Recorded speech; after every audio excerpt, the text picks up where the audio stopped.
Is my video off? Yeah, I think it is right now. To turn it back on.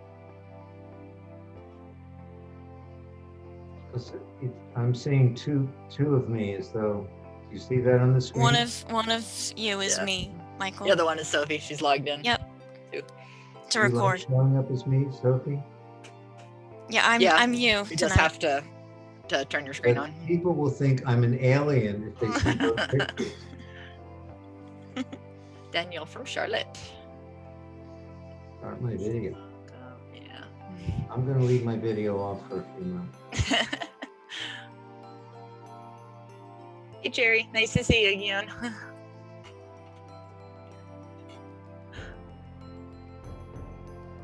So while we're just waiting for the last few folks to get in, of course, if you've been with us before, you kind of know how we usually always tell everybody, if you have any questions, feel free to put it in the chat, or if you just have something, of course, because we all know how it is when you have a thought on something, and sometimes it's hard to listen to the presentation if you still have a question on your mind. So feel free to put it in the chat. I'll try to interrupt, I can interrupt Michael and add the question, or if I know the answer, I can answer it sometimes. So feel free to do that.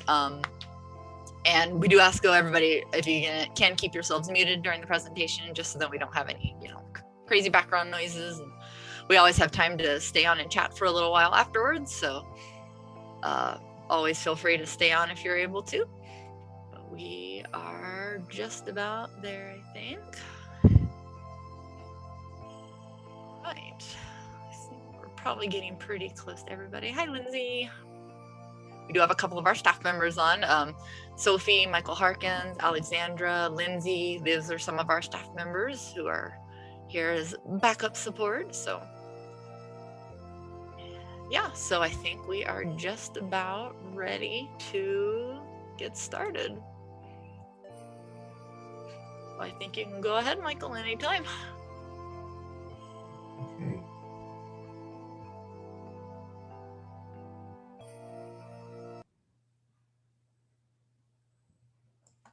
Okay, hello everybody. How's the sound? Are we coming through here? Yeah, sounds great. Okay, thanks for joining. You see the book on the slide here. That's Nonviolent Communication. It's the book that we use to instruct the people that we work with, teachers, people in community centers. And what we say is that practicing NVC, as it's called, is a form of unlearning behaviors that have created conflict. So who wouldn't like to unlearn some of their behaviors that have not been in their best interest? For me, most of my life, I've lived with disappointments, breakups, betrayals, heartbreaks, failures, but NVC actually put a healing perspective on these, especially when I stopped blaming anybody for anything. So, and as children, we model adults. We model them, and some of us may wish to find a new model other than the one we observed. And NVC is that model that is really essential for schools, community centers. I coach couples. It's something that I introduce in the very first session. And especially given the times we're in, this is really the work that can make a difference. And if you've read the news today, you see this violence is continuing and spreading. So the word nonviolent communication, imagine if children start to learn this at an early age, especially kids who are not well situated like the one we saw today. Okay, so in the beginning, you saw the fish video. I'll explain something about that. And here, very simply, this is Roger Bannister breaking the 4-minute mile. Since the 1870s, runners have been trying to break the 4-minute mile. And on May 6, 1954, it was the day before my sister's birthday, he broke the 4-minute mile. And the next weekend, 2 more people broke it. And today, something like 1,500 people have broken the 4-minute mile. And what we think is relevant to the NVC is that was a moment, it was a tipping point in sports. And suddenly it spread. People were doing something that had previously been considered unthinkable and impossible. And we believe that NVC through getting it into schools and organizations and through individuals can really create a tipping point that we would like to see in our struggling world. So tonight we're going to give you a preview of this very powerful communication skill set, nonviolent communication. But before we go into the principles of it, I wanted to just point out, you saw some fish swimming, or was it the flock of birds? Anyway, so how do birds communicate that fly in flocks? Birds that swim in schools. So is it possible for people like us to fly in unison where there's no leader, as there is no leader with the fish and with the birds? Everyone leads. So NVC is a form of human signaling device with no leader. What did I mean by that? Well, somebody falls on the street. Imagine, and especially in New York where I live, 20 people rush to help that person out. Why? What is there not something innate, something that we share? Is there not some kind of communication where no one leads, but everyone is there to help out? So who's not tired of conflict? And do we really want our last memories to be those of conflict? Well, tonight we'll show you how NVC reduces conflict. So my conditioning from an early age was to judge, to blame, and to shame. It became an encoding in my subconscious system. And judging hijacked my brain. It created an anxious persona, a stressed, reactive facade, and often I was getting upset for no reason because I became a survivalist. So for those of you who are in education or child welfare, you may be familiar with kids like me. Again, we offer trainings for schools and community organizations, for staffs and teachers, all through Zoom. And at the finale of tonight's presentation, we believe you'll have an aha experience of NVC. Cicely, you have a few things to say about our program, right? Yes. Yeah. We're just going to show everybody just real quick, just to let you know what some of our basic contact information is for anyone who hasn't been with us before. We do have our we have a guidebook for like group facilitators and social service organizations. We have a curriculum that teachers use in schools. We have workshops and trainings, presentations that we can do for teachers, organizations. Like you said, we've worked with lots of different kinds of groups.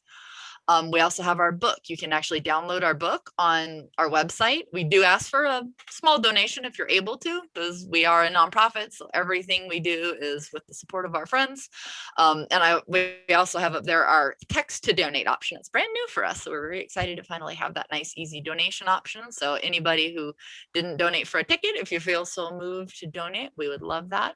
And then another thing that we also have coming up, we just scheduled our May in-depth cohort workshop. We've held 2 already. This is a way to, because our webinars, like what you're hearing here tonight is really just a foundation. So our cohort, though, is a nice opportunity in a real small group to get to really dig deeper into the understanding of nonviolent communication, trauma, the effects of trauma, how to build resilience. All those are things that we go into in our cohort. So hopefully if you hear what, especially like I said, if you're new here tonight or you're just really getting into the concepts here, then you'll maybe perhaps want to join us in May. So we'll put the list and the link up for that here in a moment. So if anybody, and again at the end, so that if anybody wants to join us for that, we would love to have you too. And so I think that is most everything we were going to show here. So yeah, and then also we do have a Facebook group and we're on Patreon with different little benefits. So yeah, and anybody's welcome to join us on our Facebook group. So that is that, I think. So, all right, Michael, go for it. Okay. So we call this the world of conflict. Blame, shame, should, shouldn't, right, wrong, good, evil. So turn on the news, look at the internet, turn on the radio. What do you hear? What do you see? Especially on the internet. Violent films. So this is the world many of us live in. I don't want to live like this anymore. And I think you can see the consequences of so much violence and specifically what's been happening in the last week. These are what we call essential relationship building skills, which are part of NVC. We don't think of ourselves as violent people, but what about the words that create conflict? What's wrong with you? That was stupid. How many of us have learned to speak aggressively? Aggressive words can lead to aggressive actions. Now, there are 4 essential elements of nonviolent communication: observations, feelings, needs, and requests. We're going to look at observations and requests in our full-length workshop at the end of, is it the end of April, I think, Cicely, in the beginning of May. But tonight we're going to give you a preview and focus mostly on needs and feelings. So this is the needs list, and I believe this was sent out to everybody, and it's also in the chat. What needs are essential in schools and organization? Take a moment and look at this list. Learning, obviously, but competence, discovery, creativity, growth, community. How about needs for families and couples? Acceptance, affection, appreciation, companionship, empathy, love, and intimacy. We use the word need in our everyday language. I need a new car. I need another computer. I need to go on vacation. Could you take a look on this list? Do you see a car under any of those needs? Well, I see efficiency and effectiveness and movement and progress. That would describe the needs that are met, some of the needs with a car or a computer, or rest and relaxation and fun and adventure. That would meet my need for going on vacation. So we use this word every day. It's in part of our language, and we're so grateful for the use of the needs and feelings list that we really took it out of our vocabulary. So I really want a new car. I'd really like to get a new computer. We don't have to use the word need all the time. So what do you call someone who doesn't have any needs? Could you put something in the chat? What do you call somebody that doesn't have any needs?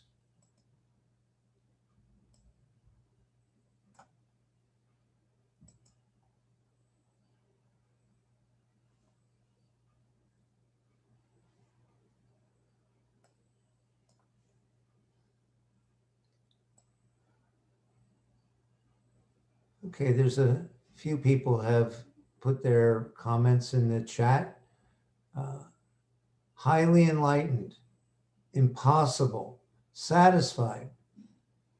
Any more? Well, a couple people said dead. Well, look in the middle column. Food, air, shelter, water. So needs are about life.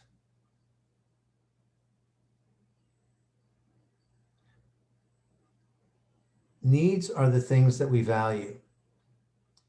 So everything we've ever done, we ever will do, and everything we're doing right now is to meet a need. So let's look at feelings. What are feelings? Again, I feel like having some pizza. Who hasn't heard that? I feel like taking a walk. I feel like going to a movies. I feel. All day long we're saying what we feel like doing. But these aren't feelings. If you look at that list, you don't see pizza or a walk or a movie. So we'll really hold needs and feelings in high regard because they are what we value. So when I think about my needs for being here, I look on the needs list: contribution, progress, learning, growth, meaning, and purpose. So let's look at the feelings list. First, we're going to look at the feelings associated when our needs are met. You might call these good feelings.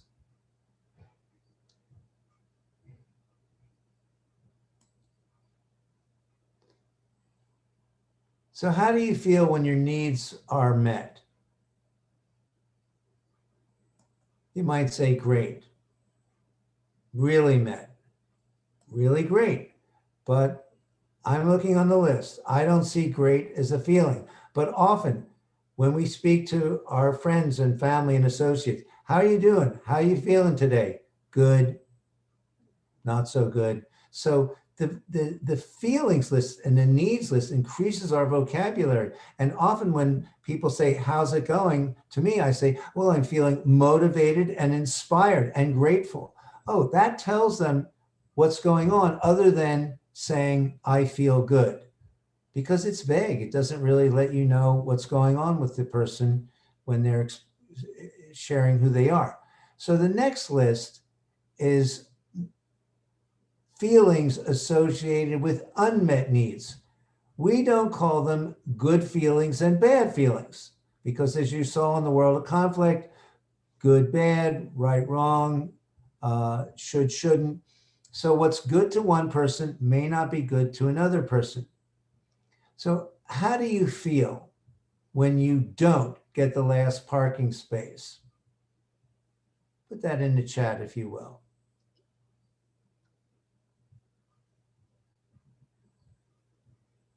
How do you feel when you don't accomplish a task with a deadline? How do you feel when you don't get tickets to that concert you've been waiting a year for? Do you feel bad? I don't know what you mean when you say you feel bad. Do you feel discouraged? Do you feel hopeless? Are you gloomy? Are you stressed out? Look at this wide vocabulary of feelings that we can say to anyone, what's going on with us?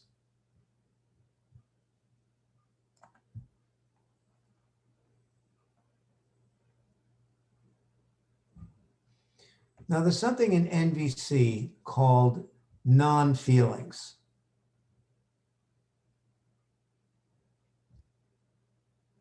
And so we go into non-feelings in our workshops that we hold on weekends, and the next one will be in May. I believe the dates are yet to be totally determined. So keep your eye on the inbox for coming newsletters, which will have the exact dates. Yeah. But I think we just realized. I think we just scheduled it. I didn't get to update your script. It was the 1st and the 8th of May. Okay. All right. So non-feelings, what are they?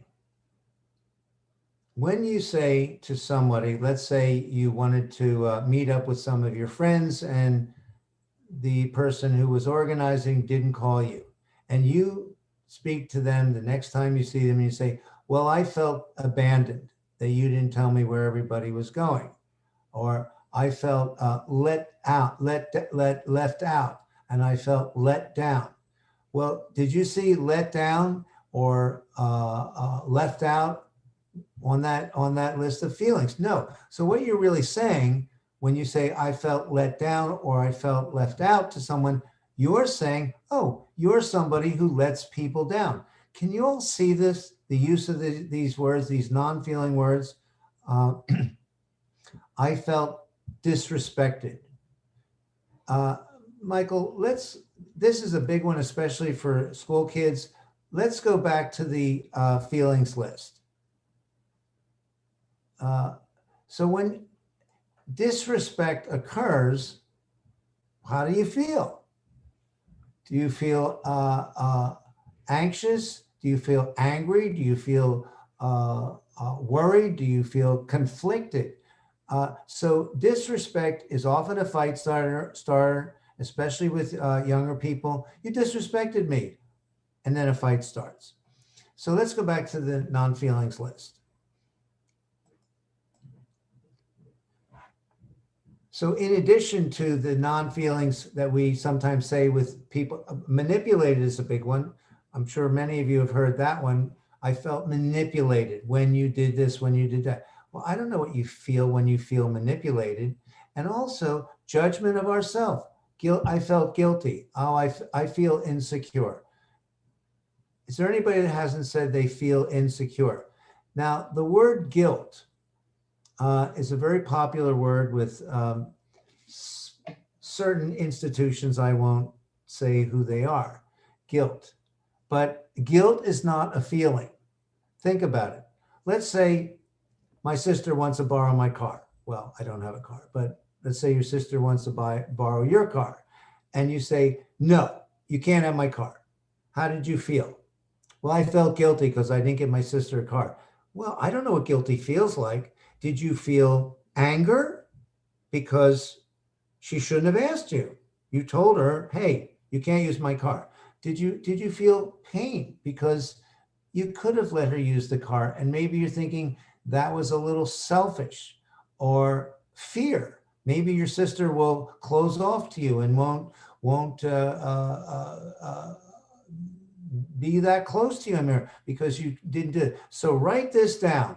Guilt is either pain, fear, or anger, but it is not a feeling. Take it out of your vocabulary. I feel guilty. No, we don't know what you mean when you say I feel guilty. Okay. Next, we're going to talk about strategies. We all have a strategy to meet our needs.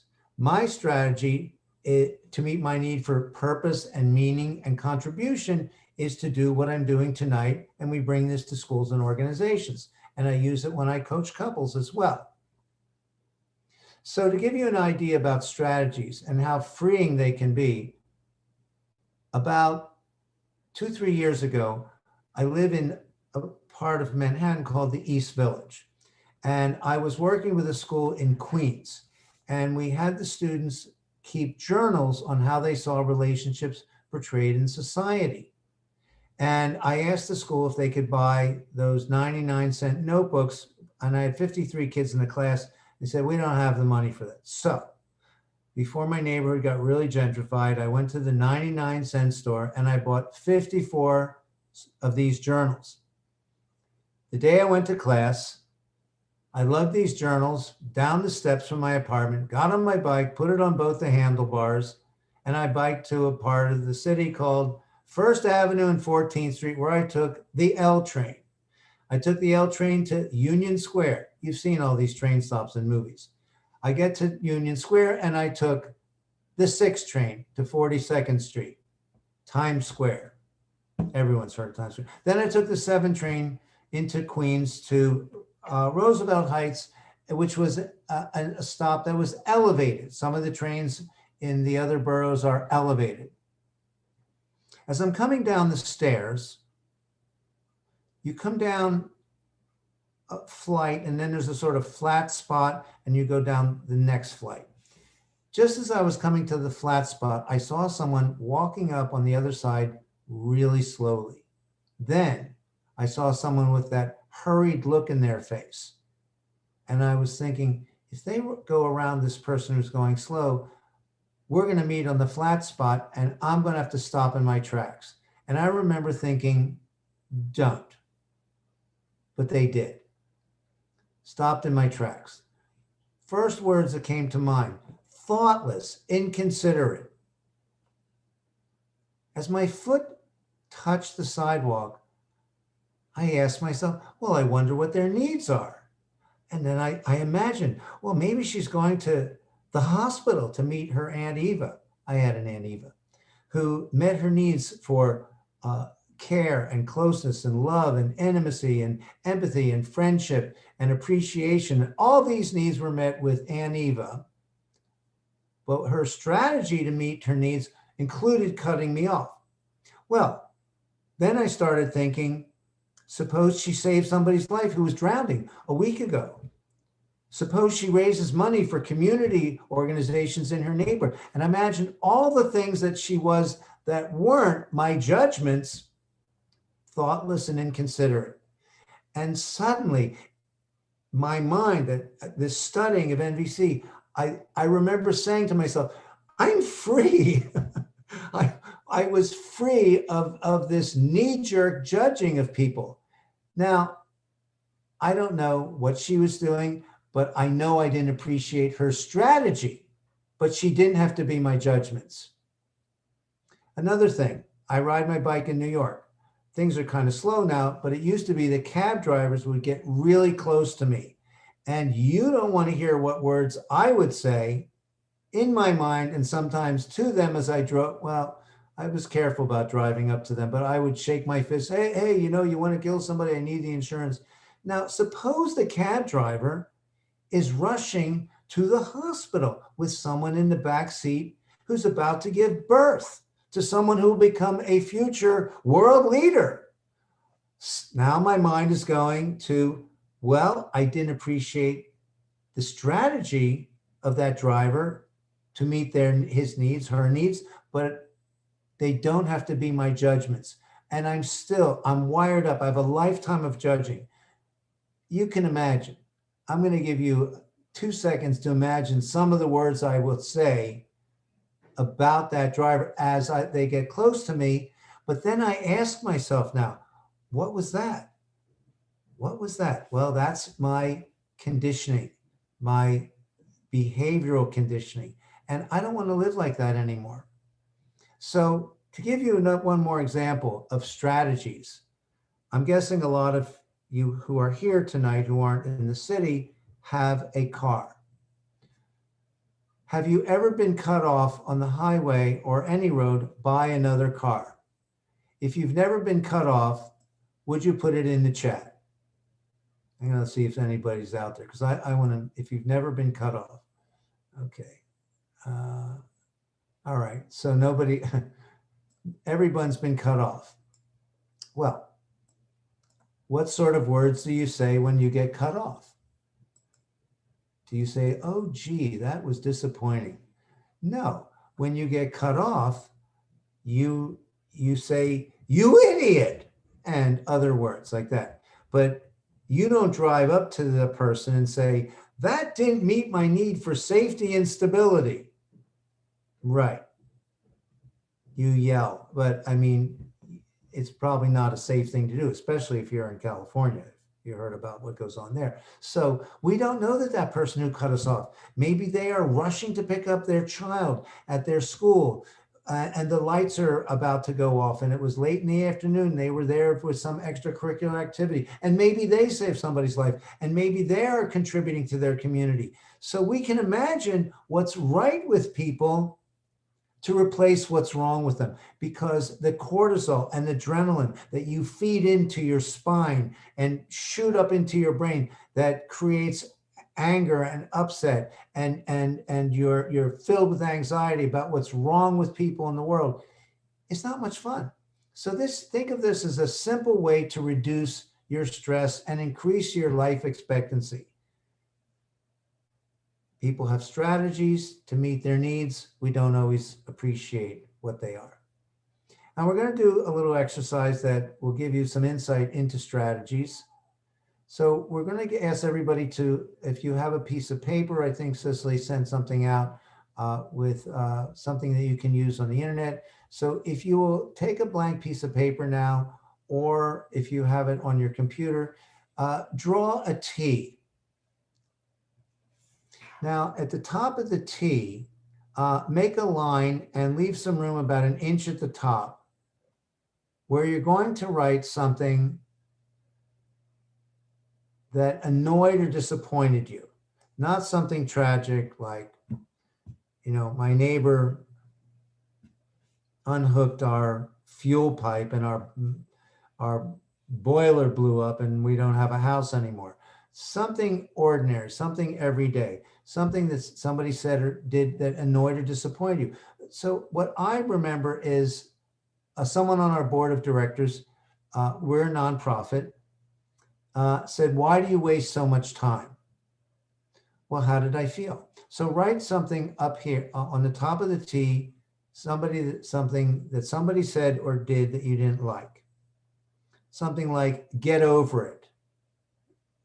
Maybe some of you have heard someone say that to you.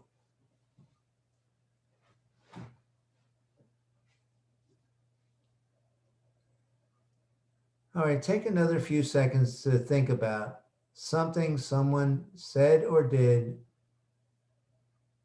Yeah, Lindsay wrote, it's not that big a deal.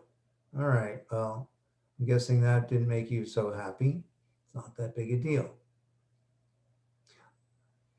Now, on the left side on the T, write the word feelings.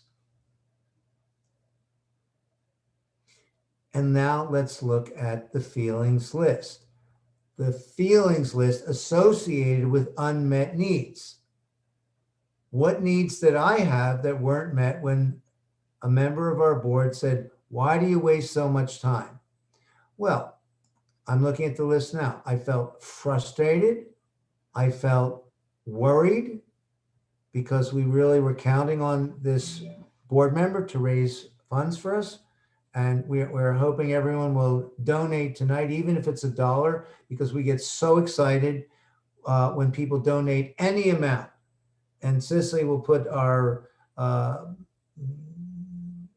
link up for donations, and there's Patreon, where if you donate just $3 a month, you have no idea how happy that will be. It will meet our need for what?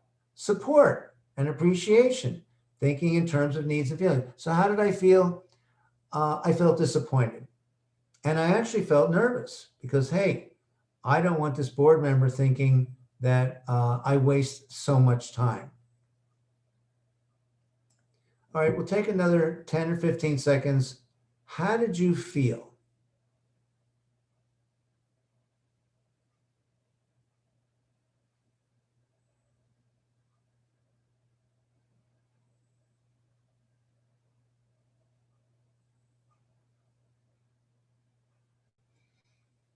Next, under the T, write needs. What needs did you have that weren't met when this person said or did something that you didn't like? So I'm going to look at the needs list, which is coming up any moment. So what needs did I have? Why do you waste so much time? Well, I had a need for respect, for understanding, support, stability. How about trust? And a need for trust that, hey, I'm working hard to build the project. Consciousness. So take a look at this list. Let's spend about 20, 30 seconds. Think about your needs, things that you value. When someone said or did something that you didn't appreciate. How about dignity? Space.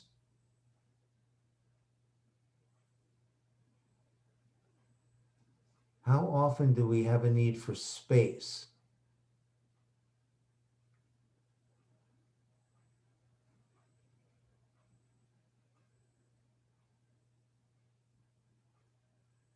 In one of the middle rows, you'll see harmony, peace of mind. You know, when this board member said, why do you waste so much time? That did not meet my need for peace of mind and harmony. Yeah. So now I'm starting to see a world of people with needs and feelings, especially me. Okay, in a moment, draw a line under your needs and feelings list. And then again, on the left side, write the word feelings.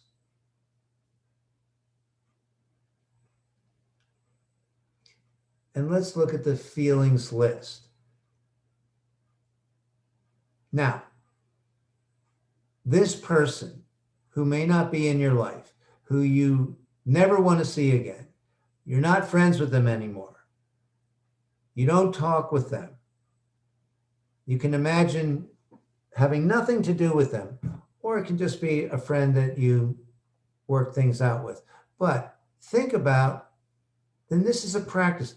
How did they feel? You're guessing, you're imagining. You may not like doing this guessing, but this is an exercise. You are practicing expressing your needs and feelings. So you're wondering, how did this person feel? So I'm guessing my board member felt disappointed,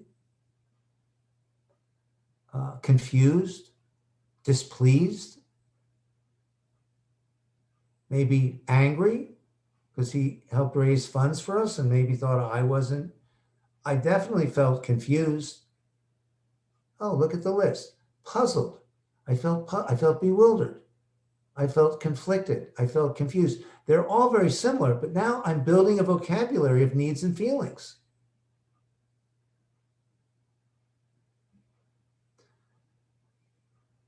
I'd say I felt surprised too, and troubled. So the more you look at this list, the more you get in touch with a vocabulary.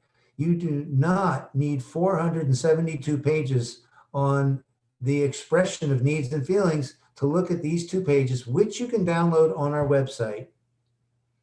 And since you are all going to donate at least $1 tonight, then you will have this list, which is worth a fortune.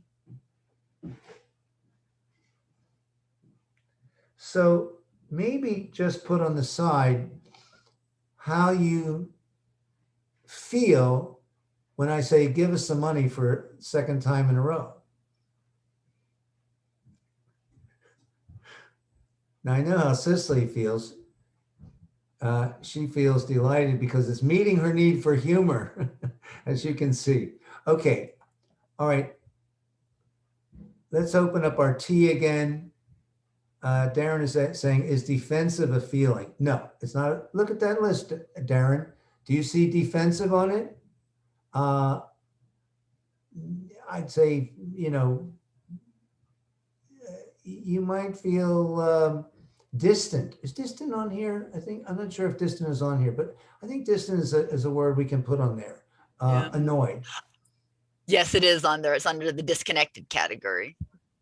But it's like, yeah, I mean, like, yeah, just from my first thoughts, when I'm defensive, it's usually because maybe I'm bothered or I'm angry, or maybe I'm agitated or alarmed. That might make me feel defensive. But yeah, usually we'd say defensive, but there's usually another word that's a true feeling underneath there when you think about the why. And it might be a little different in every circumstance. So. Well, here's the thing also, as we get more in touch with our needs and feelings, we start returning to a more curious, innocent time when we were undefended. Children in their early years, they're undefended. I hope that answers your question there. Okay, so let's go to the diagram again.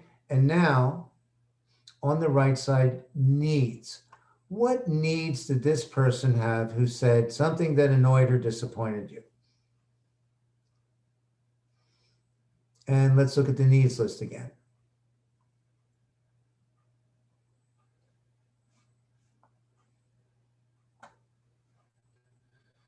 Well, it did not meet my need for peace of mind. That's for starters. What do you imagine this person was feeling and needing when they said something that you didn't appreciate?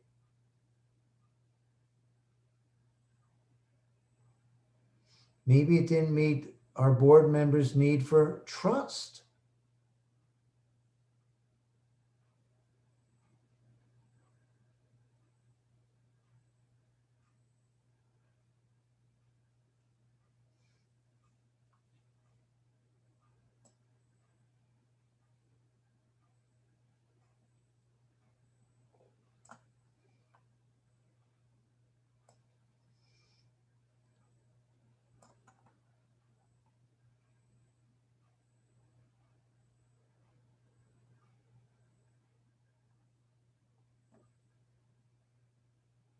So what this exercise can do, it's a guessing exercise, unless you've spoken to that person, but ideally this is someone that you're not in touch with now, or at least for the last few hours.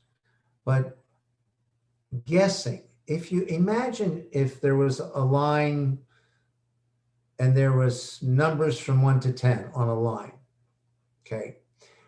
Do you have a little better understanding about this person? Have you moved up to 2 or 3 or 5 in your understanding of their behavior, of what they said and what they did.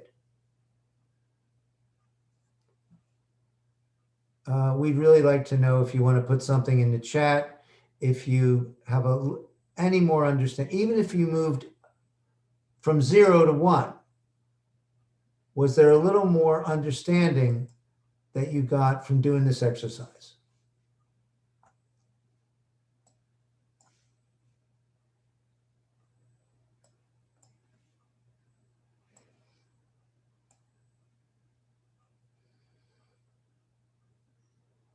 Okay, someone said they moved from a 3 to a 6. Great. The reason we ask you to put something into the chat, because it gives us a sense of whether we're reaching everybody on a level where they could actually sense a shift. Somebody went from a 4 to a 7. Okay. Well, thank you everybody for putting some of your calculations in there.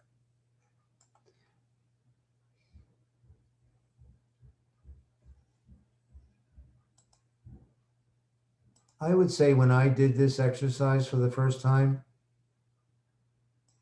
I probably went from a 0 to a 9. And now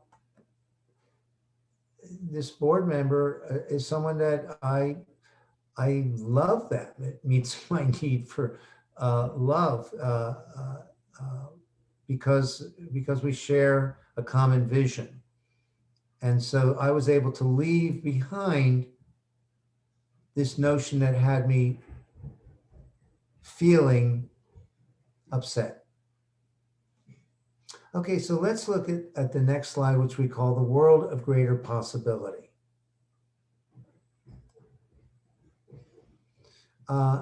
And by the way, everybody, this is Cicely's design. She designs all of our slides. And so you see, we went from the world of conflict with the dark sky to a world of people with needs and feelings and strategies. I, for one, am tired of the blame, the shame, what's wrong with people, what they should and shouldn't do, and seeing people as people with needs and feelings whose strategies I sometimes don't appreciate. So we believe in the human potential, and that NVC is an element of that. And now that you have a sense of NVC, you can put some of these skills into practice with people in your life. You can really do it starting right now. And I think for some of you, you did. And we really want to encourage you to go to the internet and order Marshall Rosenberg's Nonviolent Communication, and order it from their website, which is called Puddle Dancer Press. The publisher was trying to think of a name for their company, and one of his children was dancing around a puddle one day, and he said, okay, Puddle Dancer Press. So we are wanting to support people who have stores and carry the things that we need to meet our needs, to buy directly from them, as opposed to this big giant organization whose name I'm not going to mention because I might slip out and make a judgment about the loss of community and the loss of connection. So Puddle Dancer Press. You can also download our book. Chapter 4 is pretty much a synopsis of what we spoke about tonight. Chapter 4 in our book, and that's free on our website. And of course, whatever donation you make, well, we will appreciate that. So in closing, humans are a marvel of adaptability and change. Did you experience some change tonight? And judgment is an addiction. Making a person wrong is a survival mechanism. But with NVC, we can design a new destiny. And non-judgment invites us into the generous present moment. And we can literally create a new identity by taking our attention off what's wrong with others. It's a very simple practice. And there's the potential for all of us to develop genius minds. and NVC is a path to that. Thanks for coming, everybody, and we really appreciate your taking the time and energy to study a little bit about NVC. We are reaching a lot of schools now. We will begin a residency with a First Nations community out west that requested our work for their Head Start program. The staff there, we are giving a presentation for 250 schools in New York City starting next week. And there's lots more happening here at the Relationship Foundation. So stay in touch with us, and we really, really appreciate your support. So before Cicely has a few closing words, is everything there on the chat, Cicely? So that yes, I think so. And I'm hoping no one will feel defensive by all my funding chatter, because it really picks up our spirits. Literally, when people donate $1, we're like, yeah, look at this. So it does meet our need for appreciation. Have a good night, everyone. Yeah. And thanks again. Yeah. And and on our next slide, we've got our upcoming webinars, I believe. Yeah. Okay. Yeah. So yeah, basically how we sort of try to build our stuff is the intro webinars. We like to keep those free for everybody as much as we can, because we want people to learn about the work. So we try to kind of keep a pattern of what our usual, we do an intro to the neuroscience of trauma and resilience. Our next one's going to be April 13th on that. Then we have kind of a repeat of a lot of what you heard here tonight on April 27th. We're hoping to have one actually in Spanish on April 6th. And so if you have any clients, friends, folks who would benefit from that, make sure you share that with them. And then, our Beyond the Basics sort of is what our cohort is. We hold those every couple months. So anyone that hasn't gotten to join a cohort before, we'd encourage you to join the one we have in May if you're interested in learning more. So that is most of that. And oh yes, I am going to put our little survey in the chat, just so then if everybody, we always enjoy getting feedback, or if you want any more information on anything, or like, our workshops for a school or an organization, I just put that there in the chat. It's the one that has the docs.google, that's our survey. So yeah, feel free to give us any feedback on that. And I believe, let's see, just make sure I didn't. Oh yeah, and then on the next slide is just a little bit more about our workshops and our curriculum and our guidebook for schools. We try to make it, we do have a sliding scale based on the size of an organization or a school. And we know things are kind of crazy now for everybody. So we just want to get the work out to people. So we can work with people just about whatever their needs are. But yeah, we have a lot of things that we hope that will help make it easy for teachers to get into their schoolwork, or, into their classrooms for their kids, and organizations, especially those who work, like, I can't remember if Michael said it earlier, we've worked with women's domestic violence shelters, homeless shelters, all kinds of social service organizations. So our guidebook is great for those. So mental health clinics, yeah, right, are using our curriculum. Women's groups, colleges, and schools. It really is applicable everywhere. That's what's so great about it. So, and if that doesn't apply to you, if you know someone who works in an organization like that, feel free to forward our information to them. So, and then again, at the end, I think is just then again, our website. So if anybody didn't get that before, yeah. And then I have my email there at the bottom. It's my first name at trf.net. If you just want to send me an email with any questions or anything, or just put it in the survey. So. Okay. So yeah, and we are happy to spend some time. Anyone who would like to share a comment or have a question, please do so now. I think we're going to take off the slides and yeah. And so yeah, just unmute yourself and chat. And